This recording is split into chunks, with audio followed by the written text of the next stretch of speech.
মানুষের হক আদায় করা ও কারোর প্রতি জুলুম না করা। যারা অন্যের হক নষ্ট করে, জুলুম করে, তাদের মৃত্যু কিন্তু কঠিন হবে। রাসূলুল্লাহ সাল্লাল্লাহু আলাইহি ওয়াসাল্লাম বলেছেন, যে ব্যক্তি কারো হক নষ্ট করে মৃত্যুবরণ করবে, কিয়ামতের দিন তাকে সেই ব্যক্তির পাওনা দিতে হবে। আর এ ব্যাপারে আমাদের করণীয় কি? যদি কারো ঋণ বা হক বাকি থাকে তা পরিশোধ করতে হবে। কারো প্রতি অন্যায় বা অবিচার করা যাবে না। মানুষের সঙ্গে ভালো ব্যবহার করা এবং দয়া প্রদর্শন করা। মৃত্যুর প্রস্তুতি নেওয়া ও সর্বদা আল্লাহকে স্মরণ করা। যারা বেশি বেশি মৃত্যুকে স্মরণ করে তাদের জন্য মৃত্যু সহজ হয়ে যায়। রাসূলুল্লাহ সাল্লাল্লাহু আলাইহি ওয়াসাল্লাম বলেছেন, যে ব্যক্তি বেশি বেশি মৃত্যুকে স্মরণ করবে তার জন্য মৃত্যু সহজ করে দেওয়া হবে। আমাদের করণীয় হলো প্রতিদিন মৃত্যুর কথা চিন্তা করা এবং এর জন্য প্রস্তুতি নেওয়া, কাফন দাফনের শিক্ষা নেওয়া ও জানাজা নামাজ পড়ার অভ্যেস গঠন করা, নিজেকে জবাবদিহিতার মধ্যে রাখা এবং সৎ জীবন যাপন করা।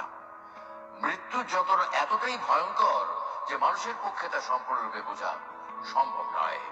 কোরআন ও হাদিসে বারবার এর ভয়াবহতার বিবরণ দেওয়া হয়েছে, যা আমাদেরকে স্মরণ করে দেয় যে এটি সহজ কোনো বিষয় নয়। তবে যারা ইমানের উপর অবিচল থাকবে, নেক আমল করবে, আল্লাহর আদেশ মেনে চলবে এবং গোনা থেকে দূরে থাকবে, তাদের জন্য মৃত্যু যতটা সহজ হয়ে যাবে।